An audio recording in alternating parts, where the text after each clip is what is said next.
Perkenalkan, nama saya Rama Saputra. Nama saya Muhammad Fajar Muniri. Nama saya Amrullah Fauzi Muaz. Nama saya Supriyatna.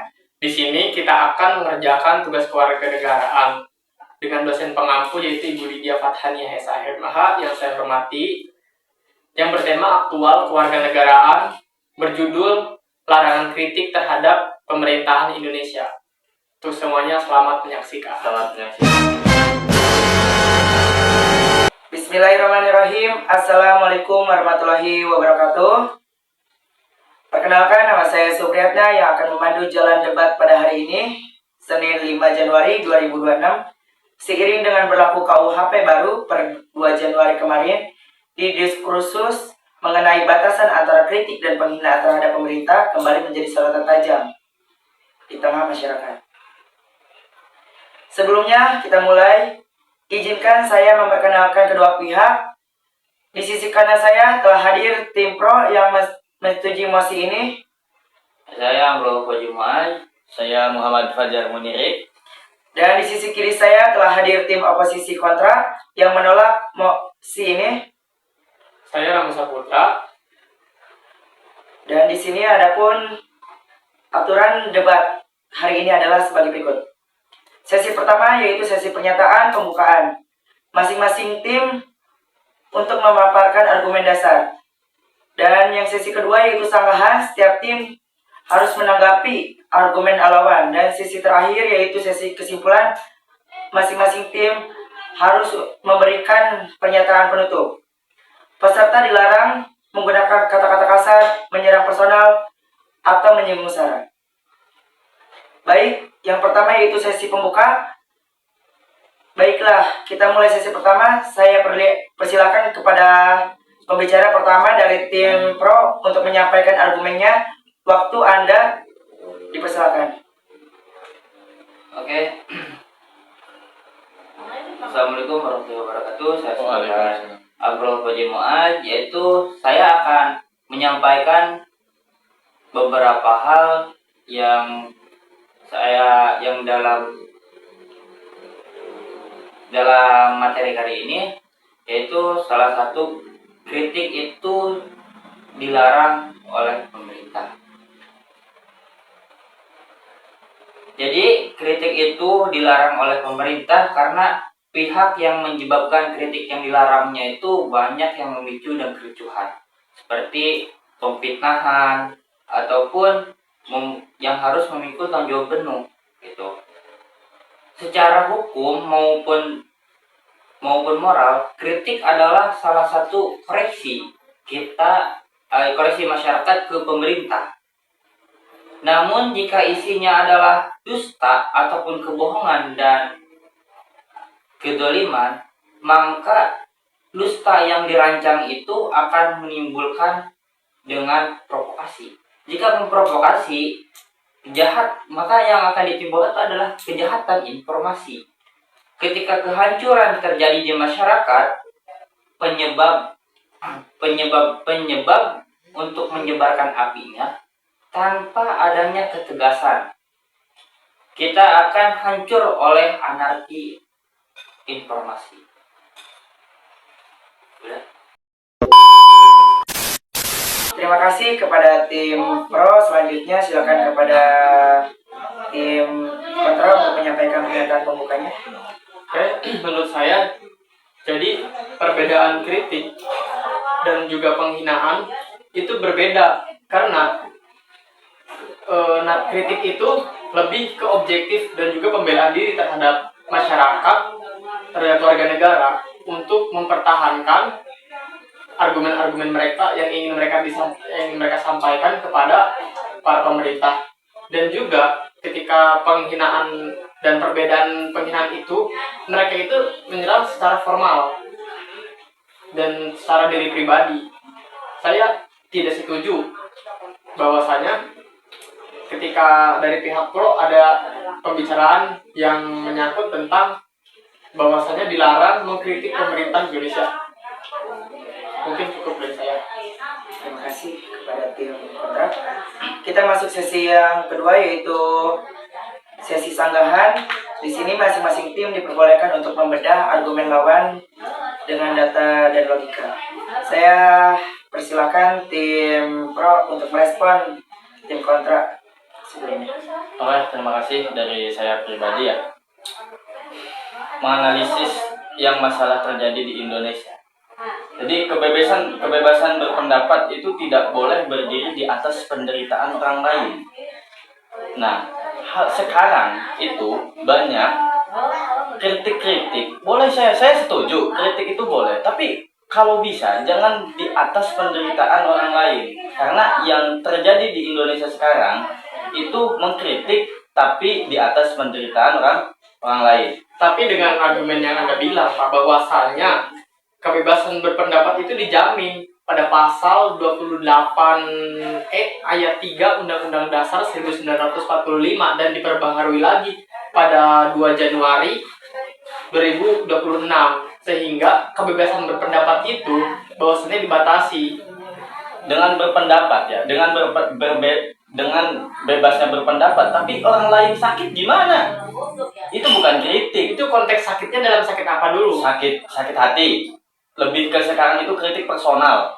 Ya karena wajar bahwasanya bagi pemerintah, mereka kalau tidak mau dikritik jangan pernah jadi pemimpin bagi landasan masyarakat-masyarakatnya itu untuk menyampaikan sebuah gagasan mereka atas ketidakadilannya dan tidak setujunya pemerintahan mereka yang tidak stabilitas. Sebenarnya Lanjut, silakan Saudara Fajar. jadi kebebasan berpendapat tidak boleh berdiri di atas penderitaan orang lain akibat kerusakan. Secara hukum, misalnya melalui UU Undang-Undang ITE di Indonesia, setiap individu itu bertanggung jawab atas konten yang mereka unggah. Jika seseorang menyebarkan data palsu yang menyebabkan kerusakan properti atau korban jiwa di tingkat akar rumput, mereka tidak berlindung di balik kata pendapat. Malah semena-mena, bukan seperti ini kinerjanya salah, tapi si dia ini gimana? Begitu. Itu mungkin menurut saya seperti itu. Dari tim kontra. Tapi ketika menanggapi masyarakat kalau soal SDM, sebenarnya kalau kita lebih meningkatkan kualitas kita dalam hal pendidikan untuk mengkritik bagaimana cara mengkritik yang baik dan benar. Tetapi saya tidak setuju bahwasanya Anda bilang SDM kita itu terlalu sangat lemah. Menurut saya tidak terlalu sangat lemah, karena bagaimana berhasilnya ketika kita menggagalkan undang-undang waktu pas tahun kemarin itu yang Agustus pada tahun 2025 itu kan ada suatu undang-undang yang digagalkan tentang kebebasan tentara untuk melakukan semena-mena terhadap warga negara. Itu bagaimana cara mereka untuk melakukan apresiasi mereka. Kan makanya kita juga diadakannya demokrasi. Ya, yang pertama kita juga mengkritik bahwasanya pemerintah itu tidak sesuai dengan kekuasaannya. Itu sebagai peringatan. Yang kedua, kita juga memperingati lagi ya ke mereka. Yang ketiga, makanya kita melakukan demokrasi itu supaya mereka itu terbuka hatinya. Bagaimana? Karena ketika hal-hal yang termasuk mengancam terhadap diri mereka, baru mereka akan berjalan sesuai dengan apa yang terjadi di keadaan tersebut. Jadi menyikapi dari yang tadi diucapkannya itu, ya yang tadi saya obrolkan itu yang jadi permasalahan itu seperti kerusakannya. Untuk mengkritik itu boleh saja mengkritik, tapi jangan sampai ada kericuhan dan keributan dan kerusakan gitu. Dan seperti menurunnya SDM kita, melamanya SDM kita karena gara-gara ada aksi dan bukan aksi tapi demo. Adanya demo itu untuk kerusakan. Jadi sehingga pemerintah itu bingung harus gimana, makanya undang-undang itu digagalkan. Tidak, Pak. Sebelumnya bahwasanya ada undang-undang tersebut akan dilaksanakan bukan digagalkan, tetapi akan disahkan. Nah, tetapi itu kan sebelum terjadinya demokrasi, Pak. Karena apa? Karena kita tidak cukup mengkritik pemerintah hanya lewat suara-suara kita yang kecil, lewat media sosial. Mereka tidak acuh terhadap kritik kita. Bahkan ketika kita disediakan forum untuk berdebat dan berdiskusi, pemerintah itu mereka lebih terpacu kepada emosi mereka, tidak terpacu kepada terkendali secara kepala dingin, Pak. Mereka lebih terpacu kepada kepala panas mereka. Sebenarnya kalau kepala panas atau kepala dingin semuanya begitu ya.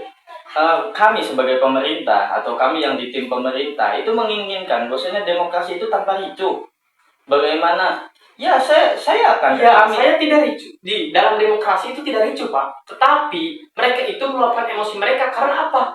Evaluasi dan juga relasi, terus dan juga gagasan-gagasan yang ingin mereka sampaikan itu tidak pernah diapresiasi oleh pemerintah. Bahkan bukan diapresiasi, itu tidak dilirik sama sekali oleh pemerintah. Dilirik, seaslinya dilirik. Mana buktinya dilirik? Banyak sekarang itu kinerja anggota desa atau kades atau apa itu meningkat aslinya. Kayak jalan itu sekarang tidak ada yang jeblok atau apa. Kalau menurut saya pribadi ya, mulai menurunnya jalan yang jelek di dalam desa-desa itu. Apakah itu bukan kinerja pemerintah? Tapi kan ketika hal-hal tersebut, ketika sudah membludaknya kritik kita terhadap mereka, sehingga mereka tidak mampu turun tangan. Jadi setiap yang tadi diobrolkan itu, masyarakat kita perlu pembelajaran gitu kan, untuk cara mengkritik pemerintah gimana, untuk dari pemerintah ke masyarakat gimana, agar sekiranya negara ini aman dan maju gitu. Maka ketika ada aksi yang membuat kericuhan, kami menolak kritik. Karena kenapa? Karena akan menimbulkan dengan kericuhan tersebut, yang mana akan mengeluarkan anggaran. Kita kenapa ada aksi? Karena kita ada aksi itu, kita melihat reaksi mereka, Pak. Bagaimana mereka reaksi? Kalau mereka tidak reaksi, kita juga tidak ada yang namanya aksi. Kalau contoh, mereka bereaksi yang secara sebaliknya, itu pasti masyarakat akan menimbulkan aksi. Kalau para pemerintah menimbulkan suatu argumen yang tidak bakal menimbulkan suatu aksi, maka para masyarakat warga negara pun tidak akan itu yang namanya menimbulkan aksi demokrasi, melakukan kekacauan. Karena apa? Mereka sudah muak dengan pemerintahan. Bahkan mereka sudah mengkritik beberapa hal-hal yang dari permasalahan kecil sehingga permasalahan itu menjadi besar. Contohnya ketika suatu kritik ya diadakannya demokrasi pada waktu Agustus kemarin itu kan ada seorang ojol yang terlindas oleh mobil. Nah, para masyarakat berkritik dong kepada para pemerintah. Ya. Apa tanggapan pemerintah? Dalam sebuah radio, kan itu sudah kalau dari media sosial itu udah dari berita-berita yang terdengar cukup tidak familiar dari masyarakat, itu tabrak aja kata dari pemerintah. Ya, betul. Itu kan kritik juga sama ketika masyarakat menyampaikan bahwasanya harus berhenti ketika menggunakan mobil. Kenapa harus dilanjutkan? Kritik itu tidak digubris oleh pemerintah. Makanya warga negara itu pada meluapkan emosinya terhadap terjadinya sesuatu kekacauan tersebut. Jadi, aksi dan juga reaksi mereka itu beda. Ya. Beredar pula dalam media sosial. Jadi kericuhan yang terjadi di 2025 bulan Agustus itu kan ada sebuah oknum yang mengadu domba. Bagaimana? Saya berpikiran itu suara yang ada di radio tabrak aja itu ya ada oknum yang mengadu domba antara pemerintah dan masyarakat. Kalau itu pandangan saya. Soalnya nggak mungkin lah, sejahat-jahatnya manusia pasti ada rasa belas kasihan. Sejahat-jahatnya manusia ketika sudah bergabung terhadap suatu politikus ataupun ada bisnis yang mencakup tentang keuangan, maka tidak akan terlihat kebaikan dari mereka sedikit pun. Itu pandangan masyarakat karena yang menjas, yang berpendapat bahwasanya pemerintah itu bahkan selalu masyarakat bodoh itu, Pak, bisa menilai loh mana pemerintah yang baik dan benar. Walaupun SDM mereka emang dibilang lemah, tapi mereka bisa melihat dan menyikapi bagaimana Karena apa? Gen juga ngaruh Pak. Karena apa? Pengalaman kritik dari mereka yang terdahulu. Kita ada kekacauan pada tahun 1999 pengepungan Bukit Duri, itu termasuk kritik. Pada tahun 2000 di Pamanukan terjadi kebakaran, ada suatu orang yang membakar, itu termasuk kritik, juga ada beberapa kritik. Lalu di mana pemerintah? Bisa menyikapinya atau tidak? Bisa. Apa? Jadi kalau pemerintahan, sistem pemerintahan itu tidak sekaligus langsung bergerak. Ada beberapa komponen-komponen yang harus dilalui atau beberapa syarat yang harus dilalui. Karena banyak masalah-masalah, bukan hanya satu masalah saja. Kita tuh nggak melihat masalah itu hanya satu persoalan saja. Banyak loh. Sedangkan Indonesia ini kan ada beberapa pulau, beribu-ribu bahasa kan, beribu budaya kan. Nah, jadi nggak hanya terpacu pada masalah. Semisal masalah ini harus selesai hari ini, nggak bisa. Yang diinginkan masyarakat itu kan seperti itu. Semisal malam mau ini selesai, besoknya harus sudah selesai. Enggak, masyarakat itu sebelum-sebelumnya emang melaksanakan bahwasanya ini tuh tidak kondusif. Nah, kita sudah memberikan banyak kritik lah, bahkan dari orang-orang yang ternama pun yang mempunyai gelar gitu, yang lebih dekat dengan pemerintah, mereka sudah melakukan kritik, tapi tidak digubris sama sekali, sehingga terjadinya kekacauan di mana-mana. Nah, lalu jadi tadi kita bahas mengkritik. Kenapa Anda ngomong kritik? Kenapa ada diadakannya kritik terhadap pemerintah? Mengapa? Kan saya sesuai dengan argumen yang Anda berikan kepada tadi, di situ ada termasuk kan larangan kritik terhadap pemerintahan Indonesia. Jadi pemerintahan Indonesia itu dalam hal bidang apa aja itu sudah termasuk, Pak. Karena di dalamnya itu mengandung dengan kritik. Bagaimana jika kritik mereka kan kritik masyarakat itu mengandung kehinaan ataupun menggolimi, Ya, personal. mengejek, menginjak-injak. Bagaimana itu terhadap pemerintah? Penghinaan kepada pemerintah misalkan. Penghinaan kepada pemerintah. Tapi kan pemerintah itu menegaskan ya Pak. Ini menurut pandangan saya. Karena saya juga termasuk tidak setuju bahwasanya ada larangan kritik terhadap pemerintah. Bahwasanya kritik dan penghinaan itu berbeda jauh. Karena dalam KUHP terbaru itu tidak melarang kritik, tetapi menegaskan mereka itu mengatur tentang penghinaan yang menyerang sesuatu personal seseorang. Nah, karena kritik itu bersifat objektif dan juga untuk kepentingan umum dan juga bagi warga negara. Karena kalau bahkan di negara-negara itu ada kritik, Pak. Kalau tidak ada bagaimana? Penghinaan.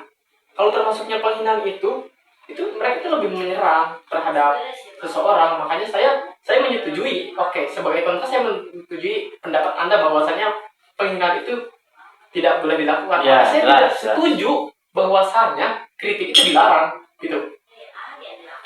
Silakan dari tim Pro, ada sanggahan atau tidak?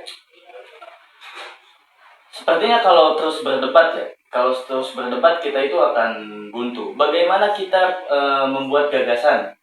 Ada menyediakan forum-forum Baik. atau forum kritik masyarakat atau apa. Soalnya saya juga setuju kritik terhadap pemerintah, tapi tidak setuju yang terjadi sekarang. Apa contohnya? Ya, mengkritik secara personal. Itu saja. Mungkin dari saya itu saja. Siap. Tak terasa kita telah sampai di penghujung perdebatan. Saya persilakan kepada masing-masing tim untuk memberikan pernyataan penutup sebagai penegasan posisi kalian. Dari tim Pro ada.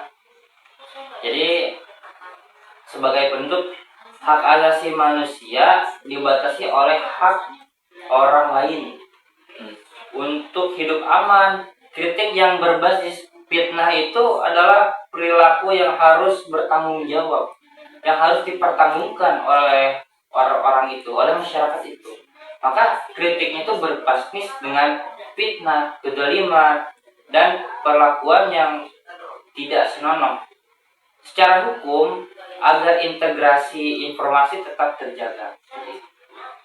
Kepada tim kontra. pendapat saya ketika suatu kritik dan penghinaan ya, di situ ada sebuah penghinaan kan. Saya tidak setuju. Saya setuju bahwasanya penghinaan personal tidak boleh dilakukan.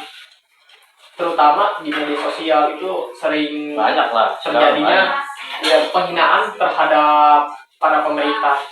Tetapi saya setuju ketika suatu orang yang ingin mengkritik, mereka itu menghina secara personal untuk melihat bagaimana reaksi dan juga aksi si pemerintah tersebut untuk turun tangan, karena mereka tidak akan berbicara di sebuah forum ketika tidak ada sesuatu hal yang menyinggung mereka gitu. Jadi intinya saya setuju bahwasanya dari masyarakat ada yang mengkritik pemerintah terhadap personal, bagaimana untuk melihat reaksi dan aksi. Dan saya juga tidak setuju bahwasanya ketika masyarakat itu menghina mereka terlalu berlebihan dan tidak menimbulkan reaksi dan aksi mereka.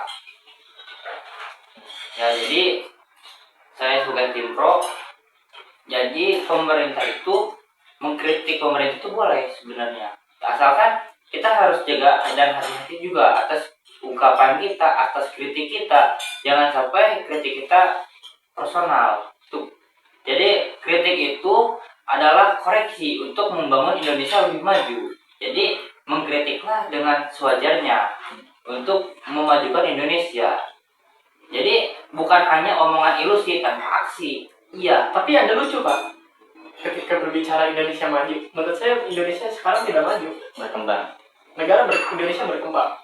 iya. Negara maju dan berkembang itu berbeda. Karena dari fokus pada argumen Menurut pendapat Anda tadi, kalau memperbolehkan orang itu menyerang personal ya, secara tidak langsung Anda menormalisasikan pembulian. Kalau pembulian dan perbedaan pembulian itu kan mereka itu terpacu lebih ke keburukan, sedangkan kita itu ingin melihat bagaimana reaksi dan aksi mereka. Enggak, mohon maaf sebelumnya, sesi sudah habis. Kita lanjutkan saja penutupnya, silakan. Apakah ada argumen yang harus didebatkan kembali? Tidak ada, mungkin tidak ada dari kami, tidak ada. Menurut saya tidak setuju ketika ini harus dievaluasi ya. Ya, Siap. harus ada pembahasan lagi ini, harus dibuka pembahasan lagi. Ketika penghinaan di dalam hal formal dan juga hal informal itu disamaratakan, yang artinya pembulian dan juga penghinaan emang berbeda tetapi rada samar ya. Pembulian itu termasuknya hal-hal yang lebih ke informal sedikit. Nah, sedangkan hal-hal yang penghinaan terhadap pemerintah ketika suatu kekacauan terjadi itu termasuk hal-hal formal, karena hal penting menjadi supaya Indonesia bagaimana ke depannya untuk lebih berkembang dan bukan maju Ya. seperti itu Sudah. ya. Demikianlah debat kita hari ini mengenai regulasi kritik terhadap pemerintah dalam bingkai KUHP baru. Kita telah melihat dua sudut pandang, satu yang menekankan pentingnya menjaga harkat lembaga negara demi stabilitas, dan satu lagi yang mengkhawatirkan penyempitan ruang demokrasi. Terima kasih kepada kedua tim atas argumen yang luar biasa, dan terima kasih kepada para hadirin. Saya Supriyatna, pamit undur diri. Selamat malam, terima kasih. Wassalamualaikum warahmatullahi wabarakatuh.